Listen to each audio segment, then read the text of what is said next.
Então, eu acho que é muito difícil, né, a gente falar de folk e não falar também do folk norte-americano, né? Eu acho importante falar no sentido de pontuar um movimento histórico, né? Porque o que acontece? A gente tem o que a gente poderia estar chamando aí da música folk tradicional norte-americana, que de modo geral são os ritmos característicos ali da parte sul e meio oeste norte-americano, principalmente, e que são justamente manifestações musicais que assim não só dominaram a identidade musical do país, como foram exportadas para o mundo inteiro, né?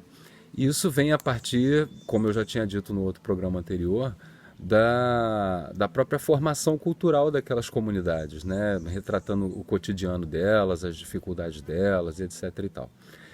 E aí o que acontece? Nos anos 60 do século XX, agora, teve um pessoal que aí assim é engraçado ver como esses movimentos históricos acontecem, né?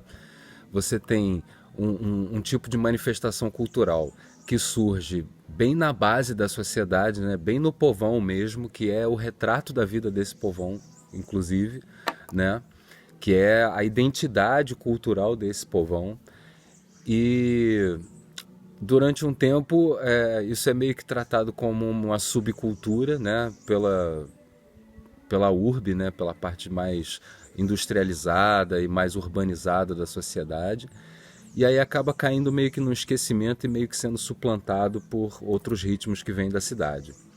E aí, depois de um tempo, aparece um pessoal universitário, de classe média, né, culto e, enfim, com uma série de questões aí intelectuais e que busca resgatar essas manifestações culturais do povo, né?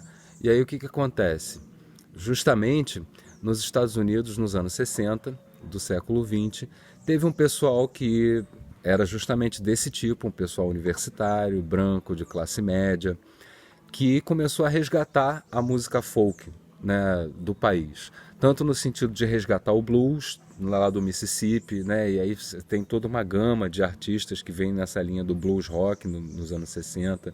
Você tem um pessoal que partiu para o resgate do jazz, você tem um pessoal que partiu para o country, né? E você tem justamente os maiores ícones, que foi o pessoal que partiu para o que a gente chama hoje de folk. Né? E aí, por exemplo, o nosso maior ícone em conteste dessa linguagem é o Bob Dylan. Né? Foi o que ficou mais famoso, é o que tem, enfim, maior repercussão.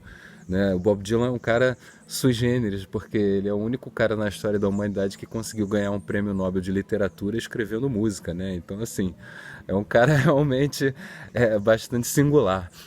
E o Bob Dylan, por exemplo, começou com uma banda de rock no finalzinho dos anos 50, que era o normal de toda a juventude norte-americana daquela época.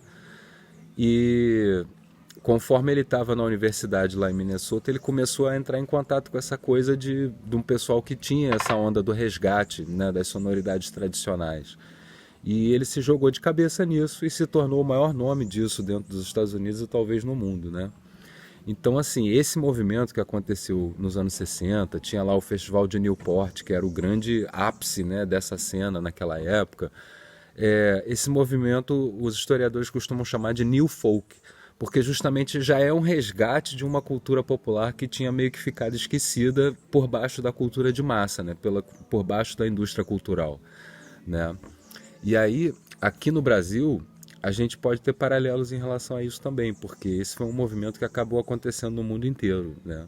Embora a gente aqui esteja um pouco mais focado no que aconteceu nos Estados Unidos, até por uma questão mesmo de conseguir organizar o nosso discurso, o, esse movimento de resgate das culturas tradicionais e de alguma maneira de mesclar isso à linguagem pop, né, que a indústria cultural já estava trazendo, também é muito característico do século XX, né, que o século XX ele é o século do modernismo, vamos dizer assim, eu não diria da modernidade, eu diria do modernismo, porque os ideais, né, do modernismo, eles norteiam praticamente tudo que se desenvolveu dentro do século XX, né? E nessa perspectiva do modernismo enquanto antropofagia, enquanto assimilação de linguagens e transformação de linguagens,